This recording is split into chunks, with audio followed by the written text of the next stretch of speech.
Any questions from previous class? What is the plugin we use to pass the parameters to a job? How do we pass parameters to a Jenkins job? How do we build a Jenkins job? Or we can simply create a project and on the project.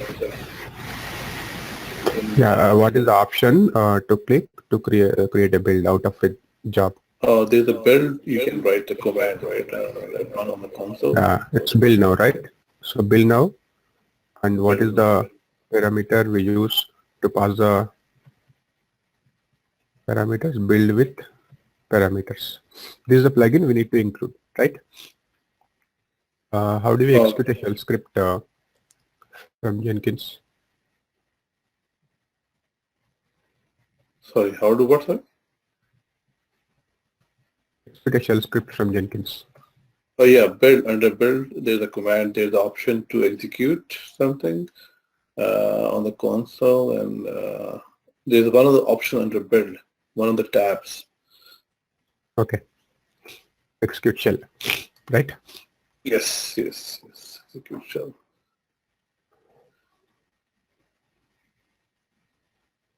Okay. So how do we restart Jenkins? Or you can do from the web, just / and restart, or you can restart from the console also. Okay, we can do from service CLI restart, sorry, service And from the Jenkins web restart, or from web. URL. What Yeah, is the HTTP. default port? Jenkins IP 8080. 8080, and then we give / restart. This will restart the Jenkins. How do we add a plugin? Configure plugins, add plugins there. Manage plugins, and then there are Manage 4 plugins. options: available, installed, advanced, updates, Yeah. right? So we go to available and search for the plugin and install. Yeah. Okay, so there is a job running. There's a job running, and I have installed a plugin, and that needs restart. How do we You can press restart, right? There's an option to install plugin without Yeah, but restarting. the job is already running, and I don't want to restart. I need to wait till the job is complete. Yeah, there's an option when on the same plugin, There is don't option to restart. download now and Download without restart. restart. Yeah, Yeah, restart later. So download now and restart later. There is also yeah, something called safe restart. safe restart. So if you just give http jenkins /8080 safe restart, if you give this, it will restart only when there is no job running. Job running, you mean build is going on, or like? Yeah, build or project is not running, so nothing is happening. The first part is not clear to me, like the parameters. Like I think I just forgot it. So, you know the first point you mentioned, the parameter. What is parameters? So those normally those Jenkins, like in organizations, like they use it. What are the primary, like you said, for software development lifecycle? That is one of the main things, right? They use it, right? Right, for continuous integration and Right. continuous delivery.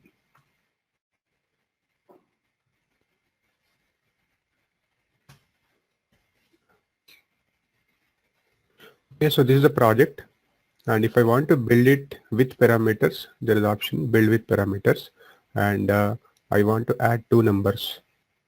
Oh, okay, like variables. Okay, okay.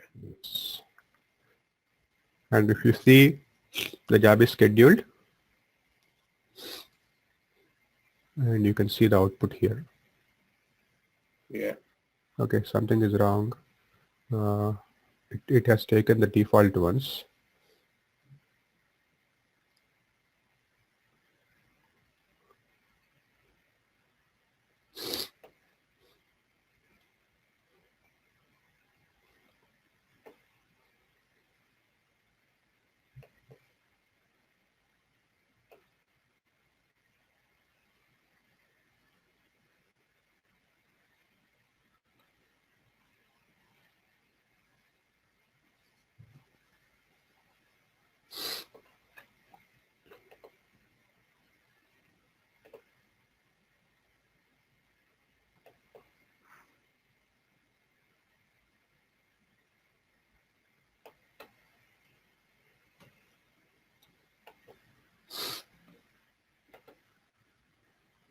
Yeah, it's fine.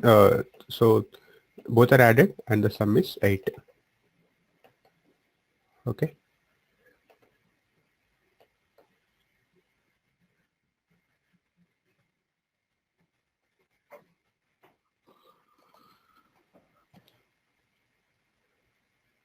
So why do we use this? Something is wrong. I think it's taking the previous jobs parameters.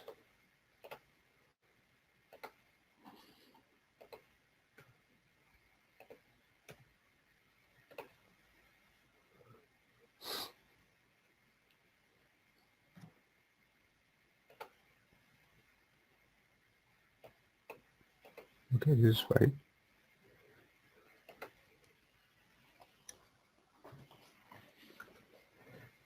So why do we use build with parameters? So we can we can give variables, right? So whatever the variables, variable 1, 2. So practically anything can be automated using Jenkins. Like you said yesterday, you want to patch a system and I don't want to log into the machine at all. I just want to do everything from Jenkins itself, right?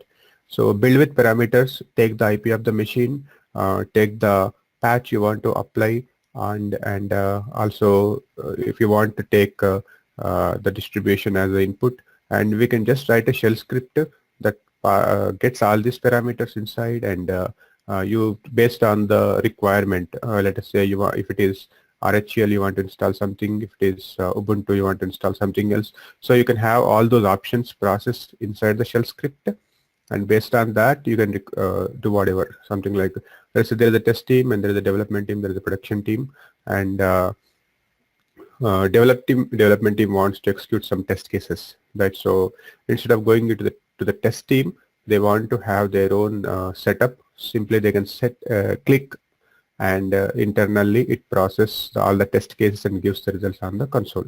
So in that case, we can integrate all the test cases to Jenkins, and we can ask the developer to run a job. So that will take input something like the machine name and the component name and the builder, etc. Then inside that we can call the test buckets provided by test team. So developer directly just gives his machine on the Jenkins job, and it starts the test cases automatically on all the nodes, right? So this way, so they do not have to depend on the test team. So internally everything we process. We go to the test team, we call their scripts, and we have build scripts. We have copying that build to the test machines. Then we process them and we display the results, right? Is this So clear? you're saying in the variable we can say that use that script as the first variable, something like that. No. See, here I have parameters, right? So I go to configure. So here I give, let us say there's a test machine and we have to test something on it. So I'll just give machine name or something here. That is a variable name, machine underscore name, and the default value is something. Let us say server 1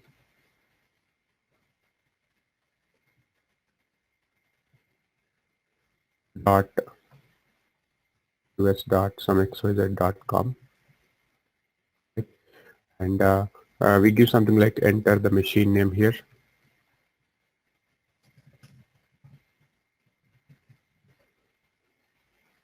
Or we give enter the component name. This must be some testing component. So default value is, let us say, some xyz, and enter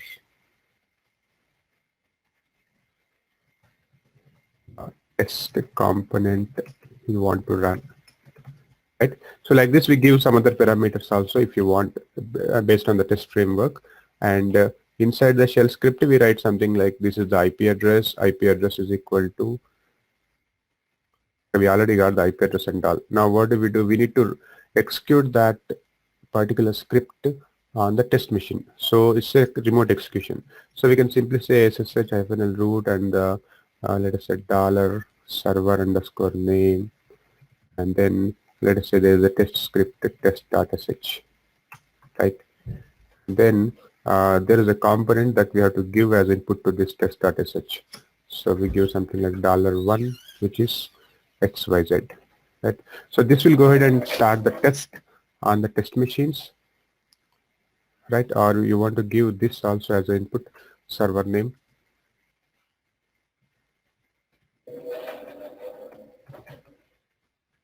Right. So once this is done, it will go ahead and start the tests on the server name, on the server. The component is 1 and it will give the results. So without even logging into the machine, a developer can start the tests, right? So this is just an example. There might be a lot of parameters which a test team, test scripts wants, right? Is this clear?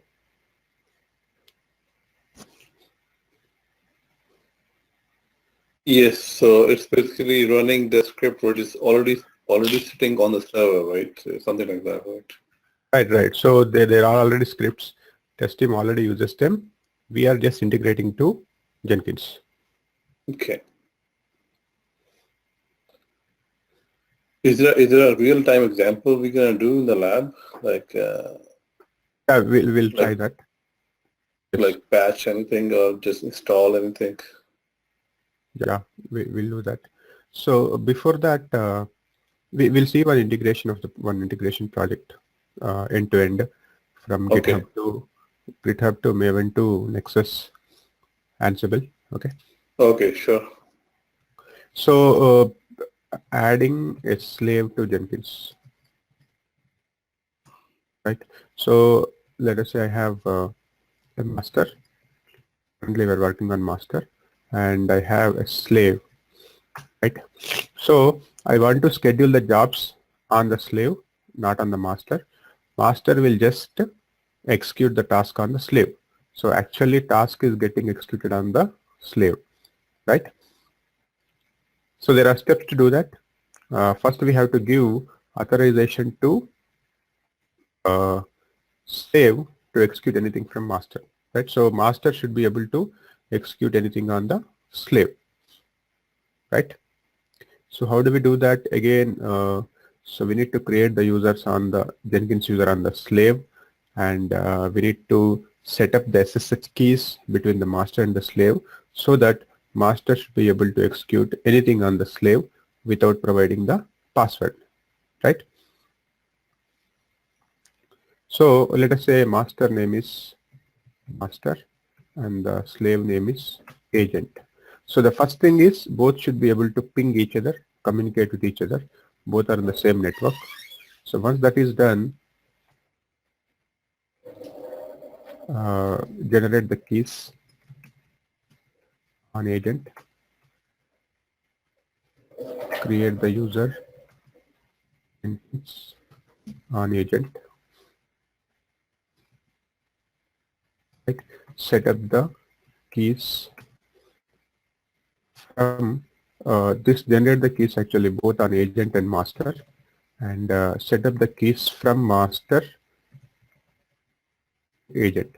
So this is like informing master, informing agent, like master will be communicating to you and you have to give the access without asking the password, right? So if you do SSH and the username and the slave are the agent, and then some command is executed without even asking the password, right? So the same setup we have to do something like providing the keys on the slave, right? And then when we execute any command from master, it executes.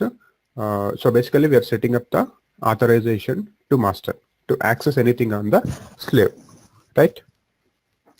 So what is the command to do that? Is it similar to the one we did with Ansible? Yeah, right. Jenkins? Same. Okay. Same. So what is the command we use to do that? Generate Jenkins something. Yeah. SSH key gen. Right. That is to generate. What is the next command? And then to you copy the over keys to slave. SSH dash copy Right. dash the whole copy ID SSH. Okay. Yeah. So SSH keygen to generate, SSH copy to copy. Where the key is, where the keys getting copied on the slave? It's on the root. No, home directory of User. that users. What is the directory? .ssh. What is the file this key gets added? I think it's authorized keys. Right. So what do we do is we generate the keys. We need to log in as Jenkins. Generate the keys. Now we'll generate the keys on the agent as well. But before that, we need to create a user. How do we create a user? User add Jenkins. User add, then just change it. Just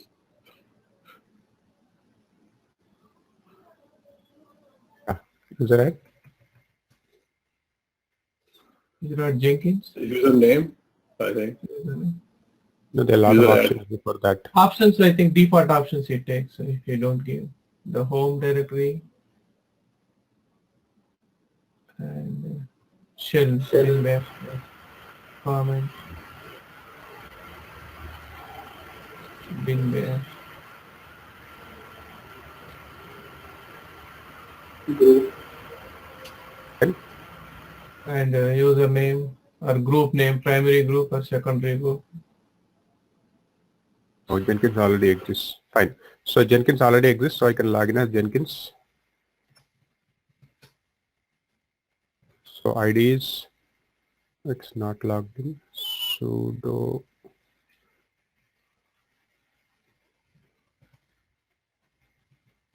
Jenkins.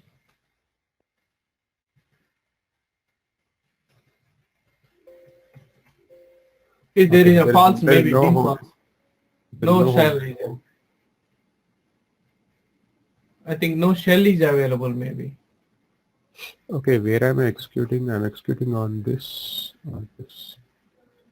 Right one. Okay, I think Jenkins is already installed on this machine.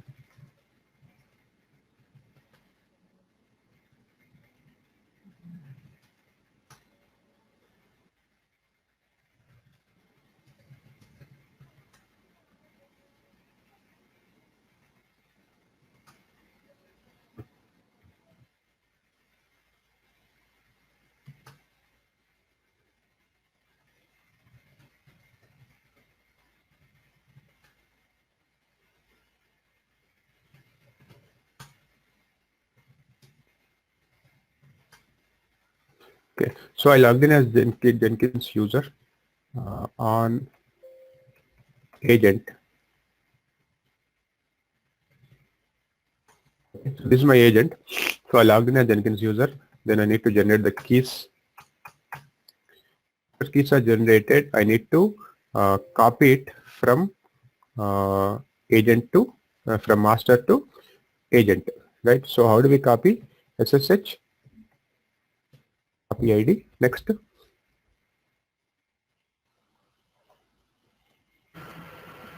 username @posting right there. we need to give the key, right?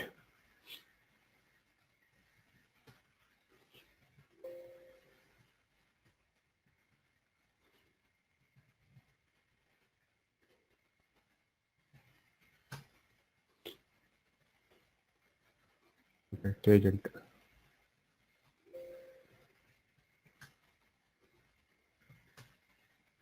Okay, we need to set the password before that, right? So before executing this thing, we need to set the password. Jenkins user on slave, right? And then enable SSH. Once this is done, we can copy the this thing. Otherwise, it will not allow. Right. So I'll set the password, some password. Okay, let me set as root.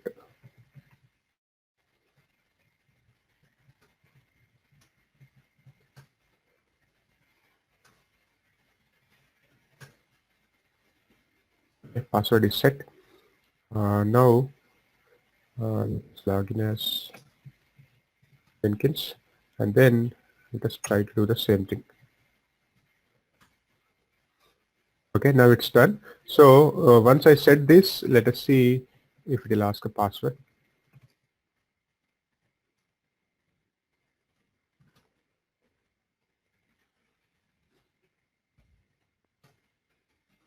Right, so it's working. So now master is able to communicate with the slave. Right. So what are the things we have done? Generate the keys, create a user on Jenkins agent, and then set up the keys and copy the keys. Once it is done, we execute a such copy ID to copy the keys from master to agent. So once this is done, it's like communication is established between the master and the agent. So now we are trying to add a slave to master, slave agent to master. So we have both machines now, agent and the master. Now let us go to the Jenkins to set up the slave, right? So here, manage Jenkins. So there is option to add a new node.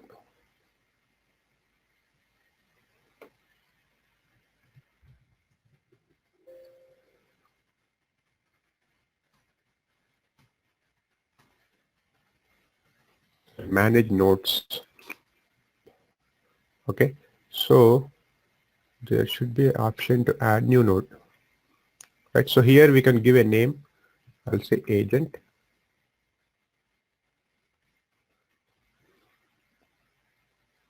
And then here some these things we need to give. Jenkins remote root directory, in the sense actually the directory of the Jenkins user.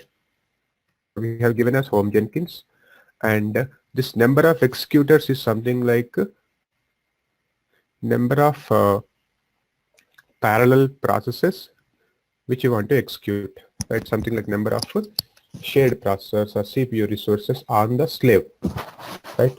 If you have number of executors as 10, that means 10 jobs can be executed parallelly, right? So when you have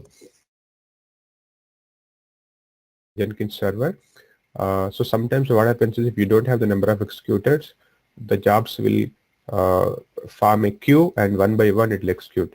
So if you want to execute number of multiple jobs parallelly, we need to have more number of executors. I'll just give 10. And label is something like when we create a project, we can decide on which agent we want to run this. So basically we can tie a particular project with a slave, right? So I always want my project to be executed on a particular slave. So there I can just label, and I can use this label inside my project. Okay. So I just give slave 1, thinking that, so I mean I just want to create a project, and that I'll tie to my slave 1. So if you have number of slaves, like 100 slaves you have, and on one particular slave I want to run this project, so I can use this label, right? So remaining all are default. So I can just say save, and by default this will be offline, and once we start it, it will start Jenkins. So basically internally it will call some jar, copy some jar file to slave, and the communication between the master and the slave happens through the jar. So it's all Java based communication.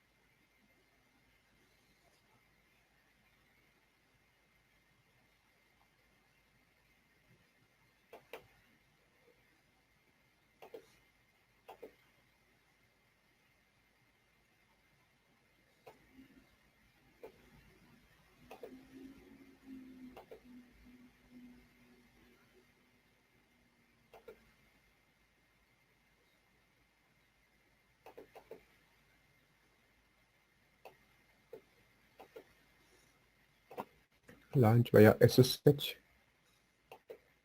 Okay, I need to provide the username and the password for the slave. So here the host is agent. Sorry.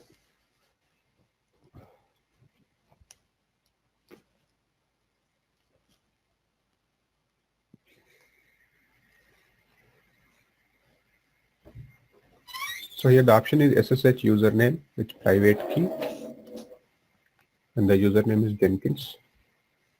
And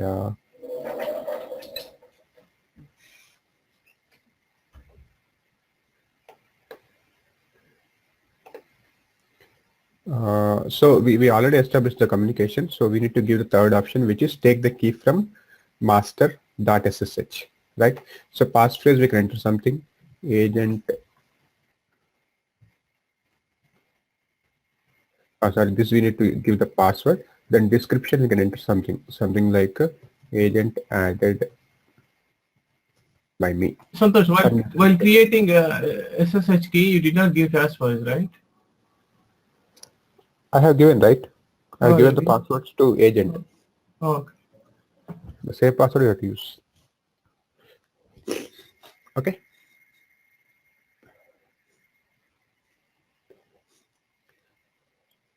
So we are basically adding the slave. So there are options by default we need to provide. One of the thing we used for communication is SSH. So I'm specifying all SSH related parameters, the user ID, password, and the description, and from where to take the SSH key.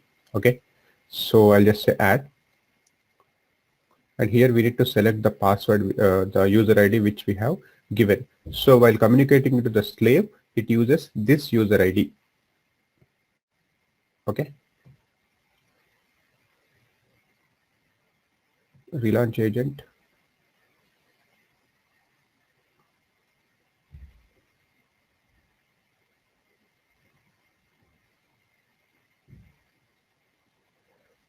So this is my slave. This is my directory, and it copies a var file here if the communication is successful. Let us see what happens. This has copied a file called slaves.jar.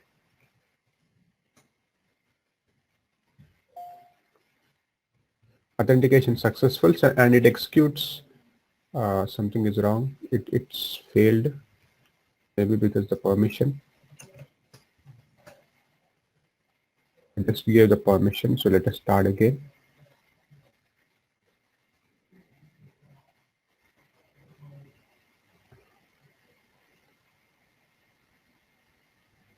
Okay, it's online now. So basically what happens is we have created the SSH keys on the agent, and we have added to agent, master keys to agent. Then once it is done, we need to start the agent. Once agent is started, internally it copies a jar file that is used for the communication between the master and the agent. Once this is copied, the agent will come online. So once agent has come online, then we can use this agent to execute the tasks. So let us say I'll just create a new project, digital project, and enter sample project 2. And then let us see where this is getting executed.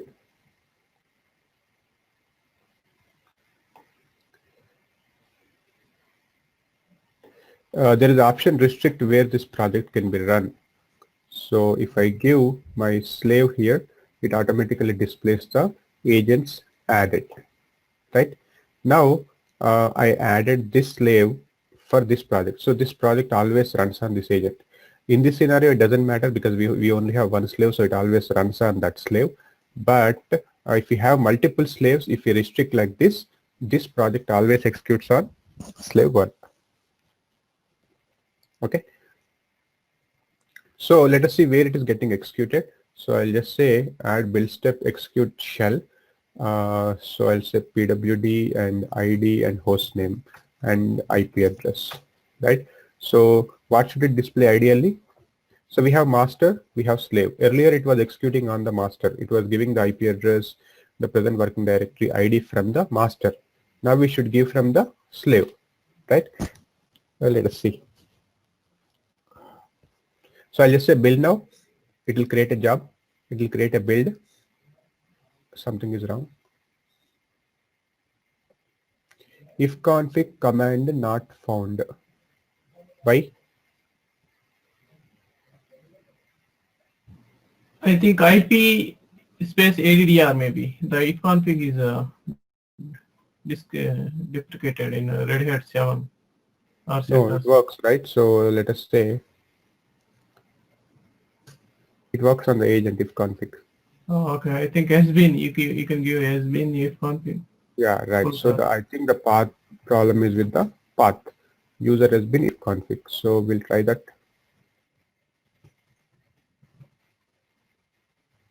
So what is the, okay, we'll see once this gets executed.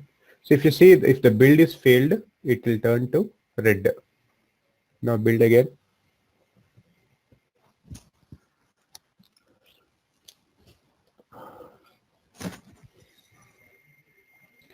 Where is it getting executed? What is the present working directory?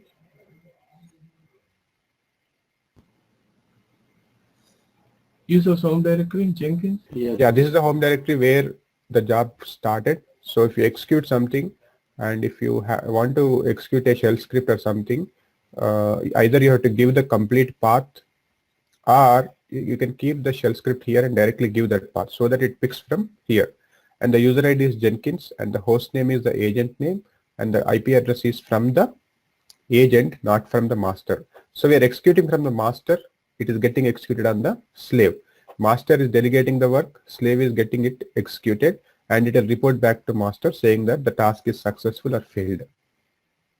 Is this clear? So this way we can add multiple agents to one single Jenkins server and we can manage. So if we have multiple agents and we did not specify on which agent to start, Jenkins will automatically detect based on the utilization of the slaves, based on the resources in the slaves, and it will start the job automatically, right? Is this clear?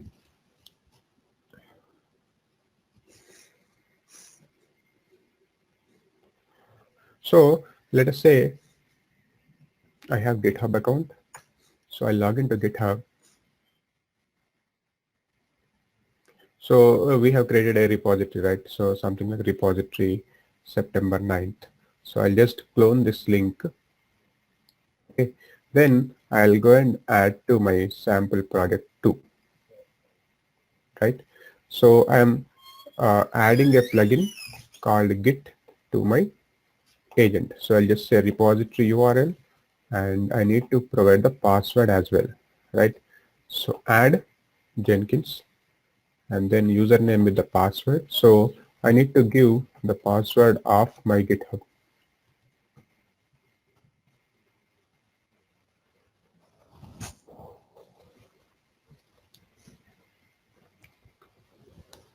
Right. So here a username is added.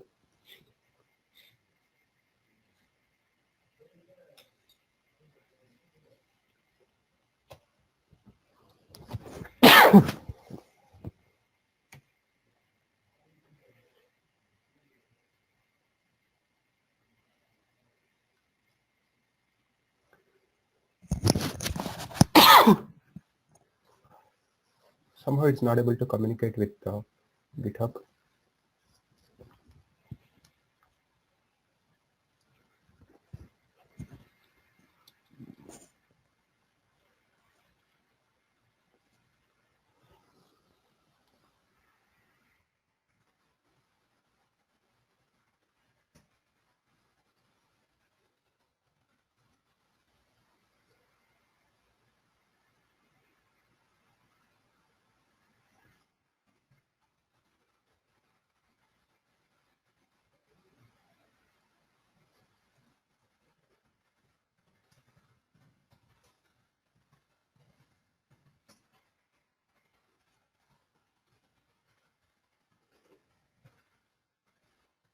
Okay, communication is fine between the agent and the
Okay, did you get what is the problem? ID is proper, URL is proper, still it is not able to communicate. Is it keys or something? No. So basically, Jenkins tries to communicate to GitHub and the communication is not happening. The problem is Git is not installed on the machine, right? So first the master tries to establish a communication with the GitHub. So there is no Git, right? So it cannot communicate. So if you install Git, it works.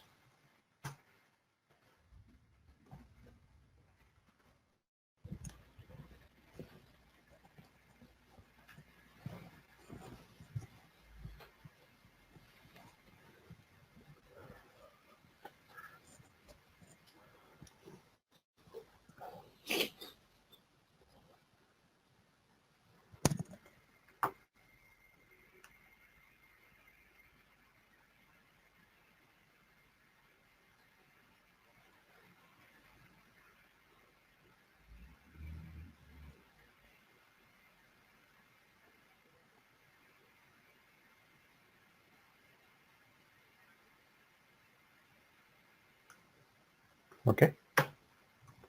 So now just refresh.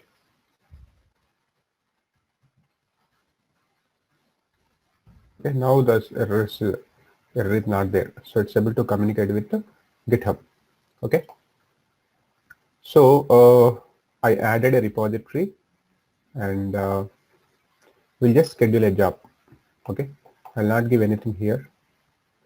So I'll just save and let us see what happens. I'll just run this till now.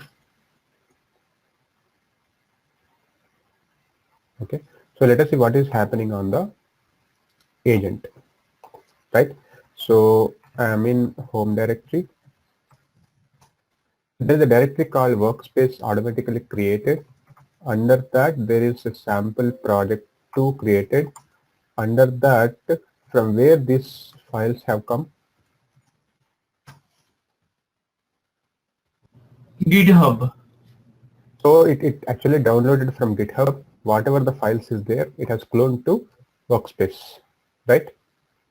So all the files are present here. So if it is, so basically this is the source code.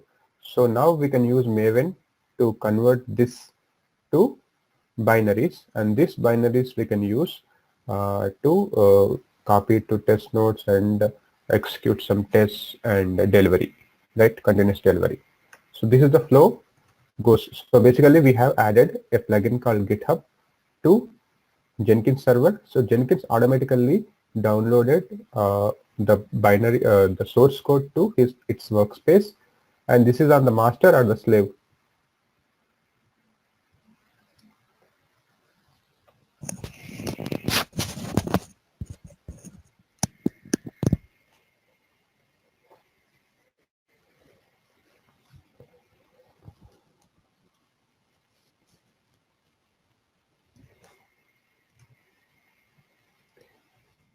It's on the master or slave.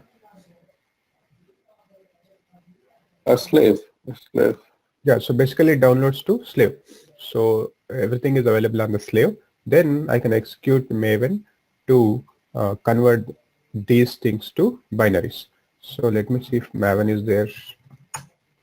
Maven is not, sorry, MVN is not there. Oh, it's there. Okay, so Maven is present. So I can use Maven to convert these binaries to source code to binaries, right? So I'll create another project.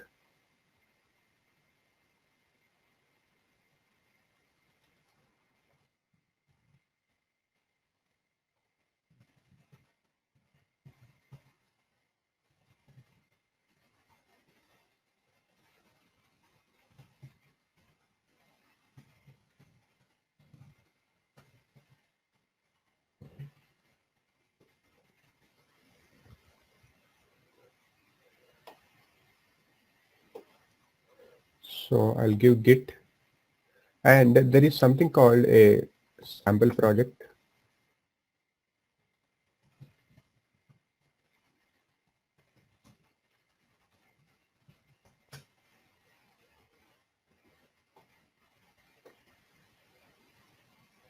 Game of Life GitHub. So this has some source code. So we'll use this to convert that to binaries and build it. Okay. So I'll just add it. Right. So here the credentials are not required because this is open to public. Anybody can use it. Now, and the branch specifier. So which one you want to build? Is it master, develop, or feature branch? So anything we can give. So star hyphen master indicates that it will build the master. If I give develop, it builds a develop. If I give feature, it builds feature. So anything starts with feature, it will build. So by default, it's master, right?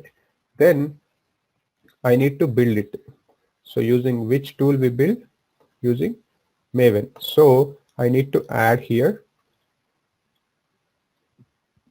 invoke top level Maven targets, right? So here I can specify the goal which you want to install. What are the Maven goals?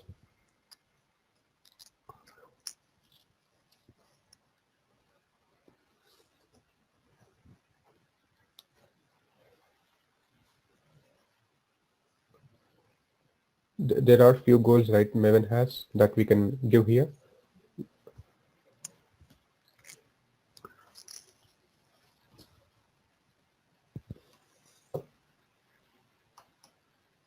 Is it production dev or no? This is just a test machine. I want to download something and I want to convert that to binary using Maven tool. So what is the thing I need to give? What is the command we used? .jar or something like that.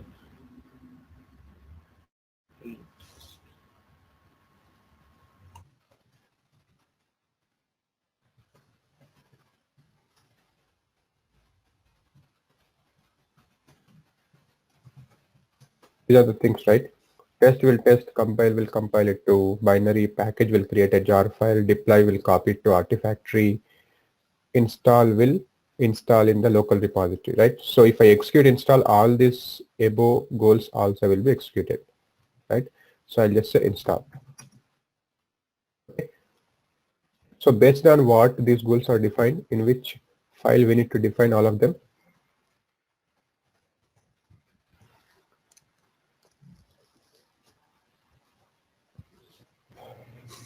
Form.xml.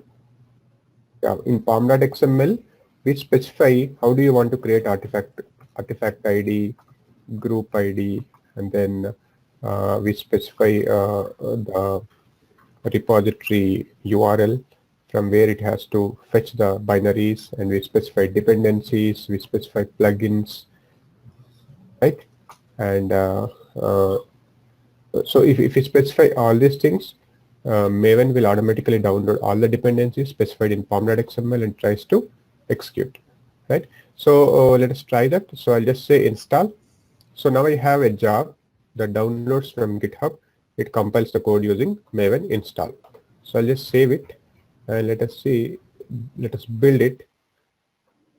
Okay, so don't we have to package it and then install it first? I thought Maven gonna package it, the code, no? We install it. Maven compile will create a build class file. Package will convert the class to jar file.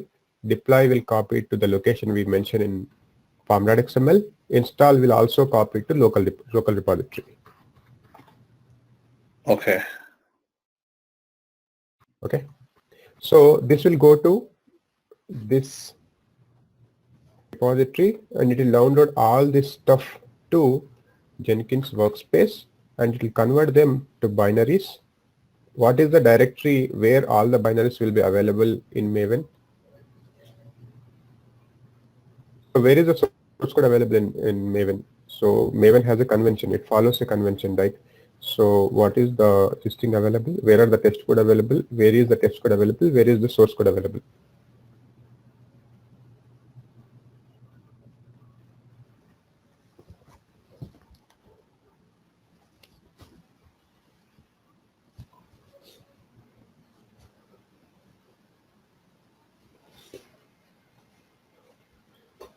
So basically, where do we keep all our test case? It's src main, src test, right? So here is where our actual software we store, and here is our actually with JUnit test we store, and then all the binaries, class files, and all will be available in target.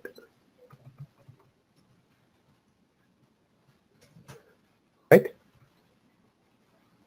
Okay, so it is successfully completed. So let us see what is happening. So it would have downloaded everything to Workspace, and it would have created the binaries. So let us go and see in Jenkins slave.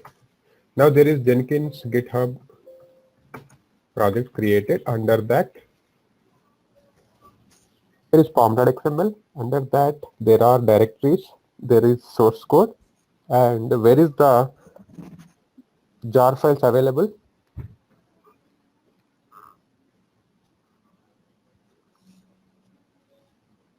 Which directory contains all the class files and jar files?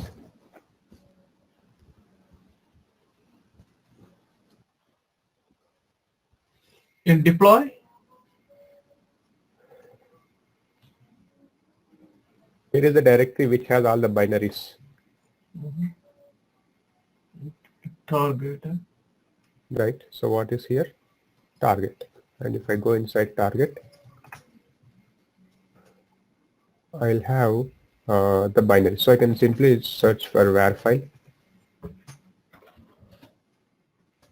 My var file. Okay, so it's here. Actually, we can specify in POM file where to download the var file. So this var file is downloaded to this path: Game of Life web, target, and the var file. So this is the directory where source code will be downloaded, which is workspace. From there, if we execute maven install, it will create all the binaries inside this directory. Okay, so let us go to pom.xml.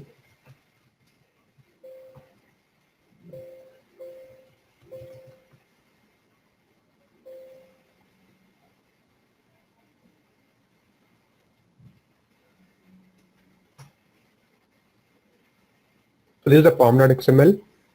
Here we have the properties. So this is the development build. So it has snapshot. Okay. So here we also specify the connection, git type, the URL from where we have to download. Okay. And there are a lot of plugins available. So Maven plugins. If you want to compile, we have to use one plugin. If you want to execute, we have to use the another plugin. This Surefire plugin is for testing. Okay, so here we also specify the path from where it has to test it. The goal we specify. This is the goal, test. Okay. So there are a lot of goals defined in test, integration tests and all. So all these things will be executed when we execute. So these are all plugins. So these are added by developers based on the project, right? And after these things is added, we have to specify the modules, and we also specify dependencies.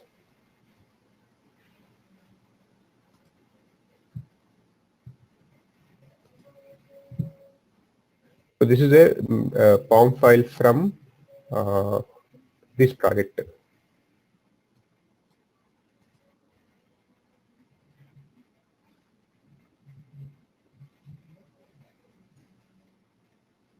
So this is Java code. So there are a lot of plugins required to execute this Java code.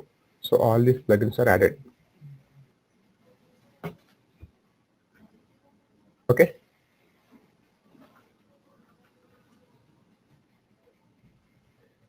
So in the job, we just added a GitHub repository, which is you can search with this thing, Game of Life. You can simply add it to your Jenkins job and just say mvn install. It will download and it will create it to. It will create the binaries out of it. Right? Is this clear?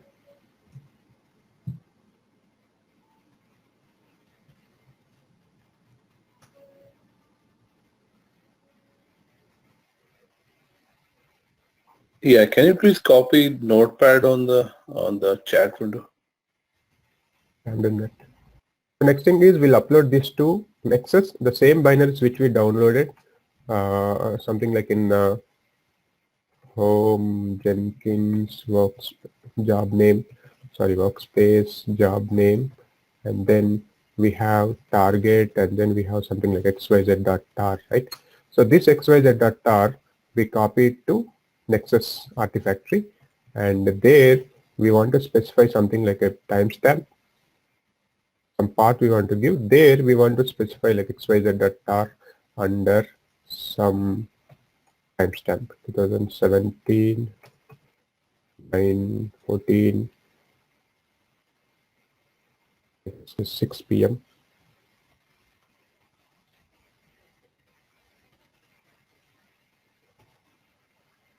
So it will, based on the timestamp, it will create like this, right? So under this it will create a binary so that we can track based on the timestamp. Some unique timestamp will be there, and when you execute it the next time, it will again create another directory with another timestamp, and there will be a binary added. Okay, so it will be easy for us to download the latest binary or the previous binary based on the build success. Okay, so we'll stop here. Any questions?